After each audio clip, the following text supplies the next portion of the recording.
Hi everyone, welcome to the Hunyah Show. This is a solo episode, and today I'll be talking about marriage and weddings. Since wedding and marriage come around summer and it's often the season, so I thought, why don't I discuss with a little bit about myself too?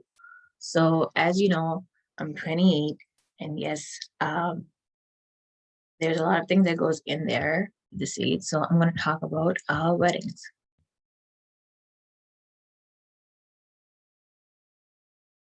So marriage, so this is Hunyah Travels Marriage Guide. You've seen my book and you've seen probably everything that I do around in their information videos and my books and I got to stuff around marriage education because I think it's something everyone needs to know. So what does marriage mean? Marriage means legally or formalized legal union of two partners as in a personal relationship, which is jurisdiction under a union between a man and woman. So marriage just means a legal reunion of someone's relationship between a man and woman. Then what marriage means from the Institute of Marriage and Family Canada. So marriage for civil purposes is lawful in the reunion of two persons, the inclusion of all others. Consent requires, and marriage is a free and enlightened consent of two persons to be spouse to each other. So this is according to the Institute of Marriage and Family Canada. Has marriage changed over time? Yes, it has, according to many cultures, like common law, marrying late, and all these things. With me, I'm 28. I don't want to. With me, I don't want to marry late. And yes, I've been in something before too, but it's over time. So I don't know when I'm going to get married. And then key elements to a successful marriage, that is communication, shared responsibility, honesty and trust, economic factors, fairness, and compatibility. Now, is marriage a business or a sacred test? Marriage can be defined as a contract in many ways. There's two ways that if you take it like a business, like sponsorship or something like that, or is a sacred test, that's just depending on the individual. Then how is marriage a business contract? Marriage can be a business contract in certain agreements, that is on monetary agreements. And if you want a business contract, in some cases, to get a person from another country or sponsorship, immigration, or citizen status. We often have these cases around. And marriage to be a sacred contract is it's related to factors of marriage. So what is your opinion? Then cultural differences. So in between Canada and South Asian, there's many cultural differences in there. Some marriage in Canada is taken as individualistic, while in South Asian culture it's not. And there's different ways.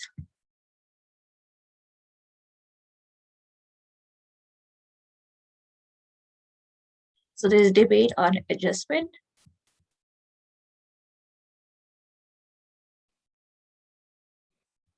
So now back to where we were, the debate on marriage on adjustment. So that could be one way, one person has to adjust to everything, and one person wants change. Just adjustment takes over time and changing, so that's just a myth. Then a welcoming contact. That means the family has to be welcoming. That could lead to problem. That could be opinion communications and being or becoming a part of family. So this, many people experienced it. And occurring conflicts in a marriage could be thing to do. So you think it's a thing to do, forced, not happy, housing, commitment, only thing because of society, work, time, extended family. History of marriage. So history of marriage existed from the time of human civilization.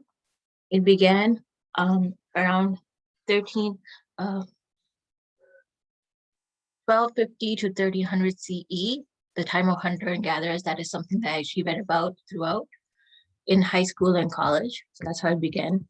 In marriage time, like 11th century, it was known as the economic and political deal. 1140 CE, marriage had become formalized. 12th century, marriage is about changing social environment. In 1563, marriage was officially a sacred ceremony. In 1522 and 62, marriage had become a civil service. In 1815 and 1670, it was the Modern Marriage and Divorce Act was passed, and in 1969, marriage became for life. And timeline Canada as well, the history of marriage, so how it involved World War I. So there were less women and there were less men and more women at the time, around 1930, 1940s, 1946 to 1965. Couples got married with larger families. 21st century, 76% of marriages were religious. 1960s to 1970s, marriage was continued to be at a young age. 1961 to 72, common law marriages had begun. 1920 to 1925, the Divorce Act under Canadian Marriage Act was passed. And 2011, a monogamous marriage was set as Canadian Marriage Act. So can marrying late be a problem? Well, 51% of Canadians are divorced and 70% are not happy in their marriage. So that just means the person is afraid to get married. So that's why sometimes they want common law, but that's not really South Asian culture. And then is marrying late a norm? Well, it could be a good thing, it could be a bad thing. So sometimes it depends. Maybe you have bad experiences stuff with me. I don't plan on marrying late, but like there's different stuff in there. So I don't hope to be in that category. So is new generation afraid to get married? Yes. Considering the factors and considering everything, yes, new generation is. And myths about marriage: marriage is a sacred or a business contract, everything can be solved. And adjusting to a marriage, trying to change a person, considering common law and all these things. So does technology affect marriage? Yes, it does. And uh, like social media that are marriage, yes, it does. So with me, I actually have an example of social media. So with me, when I was in a situation, I'm not going to say who. So there was some Google results in there, but there's only one thing in there that I'm going to share that that you might want to see. So in my case,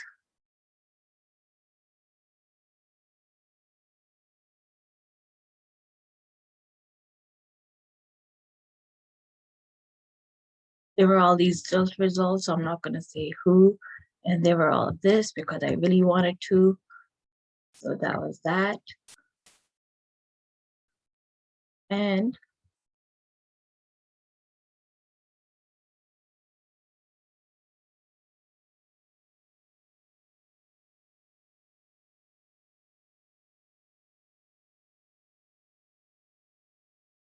the other thing what I had this was on the Love Stories project. So at the time it was in, so I just thought I tried it because I thought I was going to get married, but that didn't happen. But I'm not going to say who. So this was written in 2016, really old.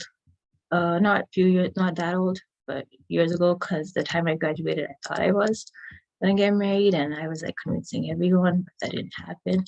So this was my story. You can always check it out. It's on lovestoriesproject.com. .com. So it was a trend at that time. But I don't think so this would have affected me if I got married to at the time, but it depends on what you put on social media. But Google doesn't have too much to do with it. In my opinion, it's your own thing. So yeah.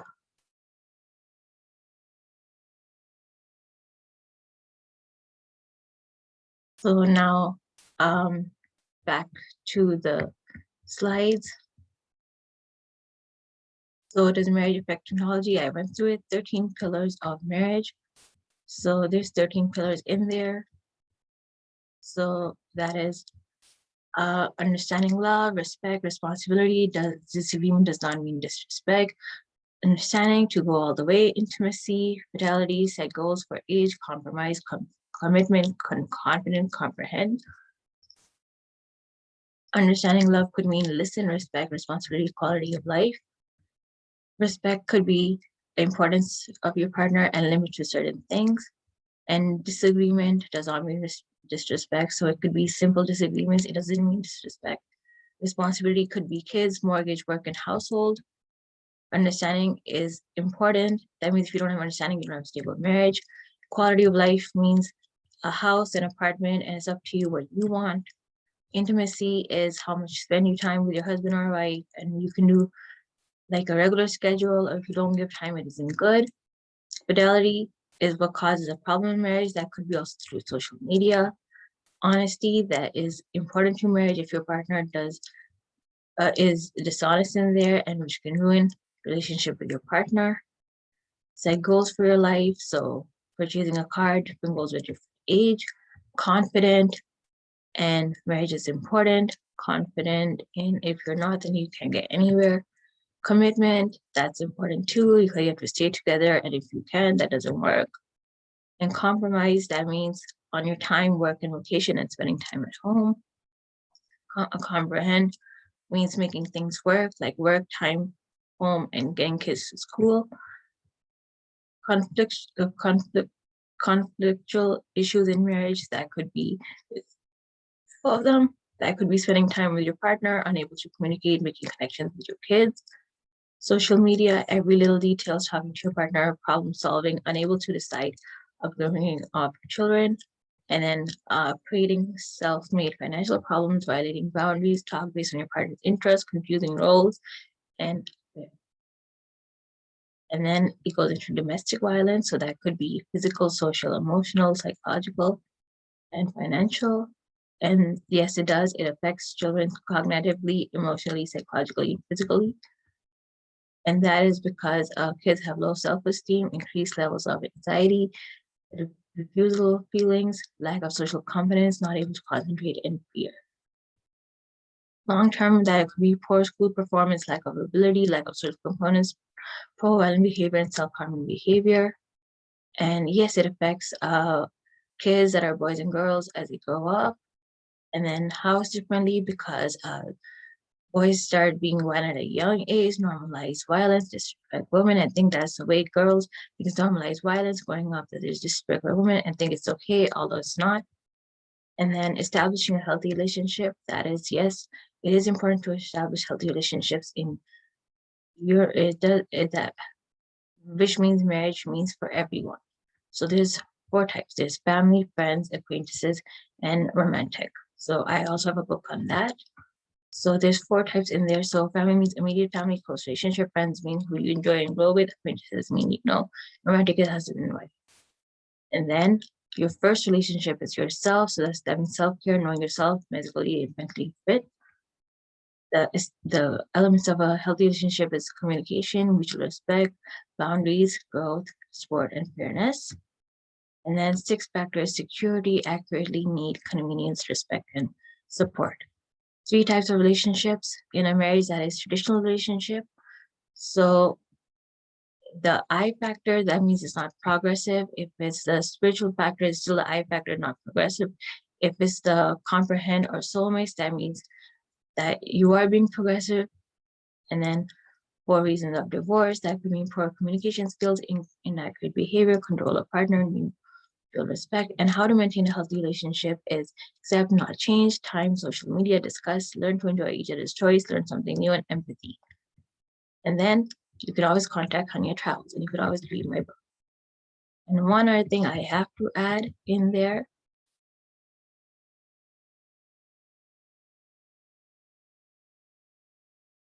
that when it came to responsibility and when it came to marriage, and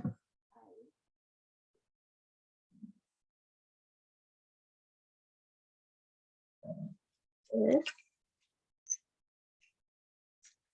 was an engagement ring I got, not the best way I got it, but I couldn't get the actual one, so I couldn't get the really good one I wanted from Swarovski because that was a long process. So I got this engagement ring at the time, and that time it was around there, 2013. That's where I started. 2016. After that, 2013, I was trying to convince, so I bought this engagement ring in that case, but never got a chance to wear it. So now I don't know if I end up in, let's say, another one, then hopefully I'll be able to get the engagement ring on me. So,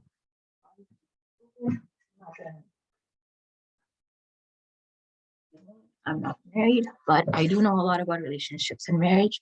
So this brings it to generation. And so thank you everyone for listening to for the Hunyah Show solo episode.